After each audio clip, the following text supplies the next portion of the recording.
All right, Pelosi lighting up social media as queen of the clapback. A modern art installation demeans the first daughter, and 10-year-old Cub Scout taking a knee. Joining us with all the details, Raymond Arroyo, Fox News contributor, New York Times bestselling author of the upcoming book, almost out, Will Wilder, The Amulet of Power. Raymond, now Pelosi did her very best to steal the president's thunder last night, but it's the clapback that's getting all the attention. We're hitting the news that all of you really need to hear on Fox. Well, but a lot of people didn't see this. Anyone who watched the State of the Union and is familiar with Speaker Pelosi's attempts to kind of steal the focus all evening realized that she's perfected the art of subtle contempt.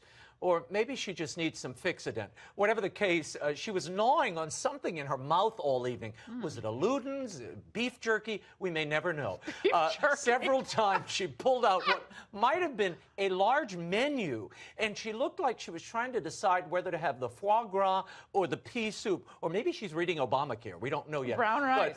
But now, Nancy Pelosi's mouth tick seems to be catching. This is Kamala Harris, Laura, reacting to the president's calls to put coyotes out of business at the border. Look at her mouth. Oh, she's doing the same She's got thing. The mouth tick.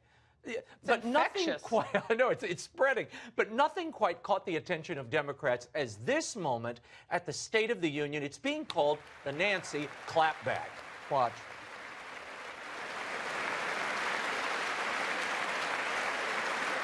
It's kind of this, you see, it's this extended shoulders up. Now, they're reading a lot into this. Pelosi's daughter, Christine, took to Twitter to say, oh, yes, that clapback took me back to the teen years. She knows, and she knows that you know. And frankly, she's disappointed that you thought it would work. But here's a clap for you. Why do we care about what Christine Pelosi's, walk down memory lane with mommy is all about? I'll tell you what this is really about. Scold. She was a scold then, and she's a scold now. The Washington Post had an article on this, the exquisite shade of Nancy Pelosi's applaud.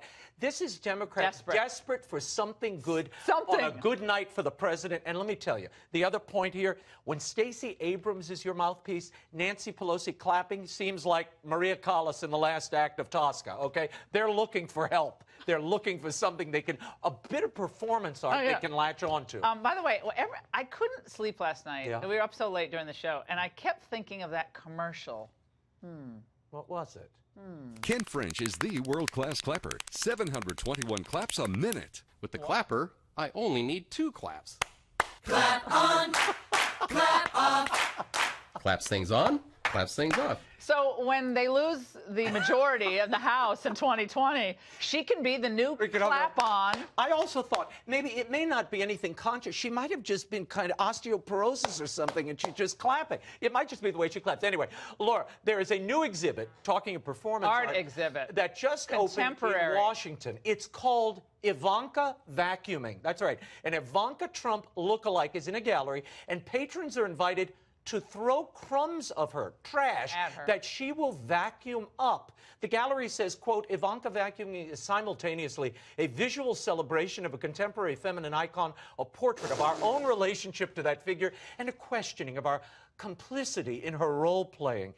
You know what I discovered about this cultural DC, the group putting this on? Not only is it sexist and misogynist, this group is taxpayer-funded. They got $120,000 in government funding in 2016.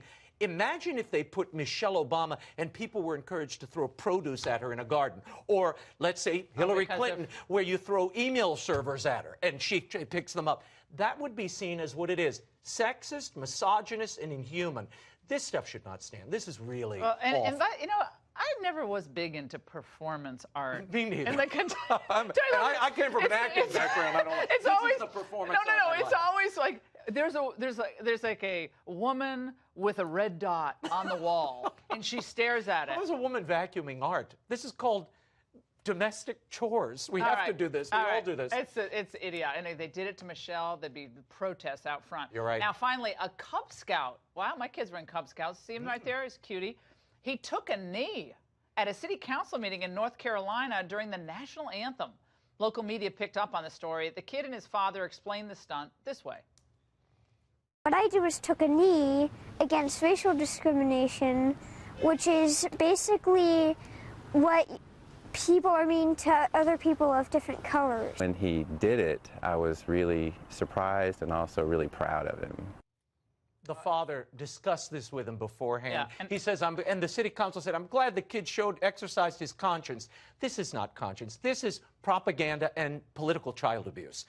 I'm sorry. Using the kid, kids like he's that. not an NFL player. No reason for him to kneel. If he wants to protest, go help poor people. Or better yet, take your Cub Scout troop, go to the inner city and help people out there. They do if you're worried that. about racism. Yeah, well, the thing is, do more I think of a it. lot of veterans I saw commenting Oh, yeah. on the They were not happy. A lot of the veterans, like I was in Eagle Scouts saying, our whole thing is patriotism. Right. Patriotism and service to others. Yeah. And look, Daddy had the little, Daddy is like using a little pawn there. I don't like It's sad. that. That's sad.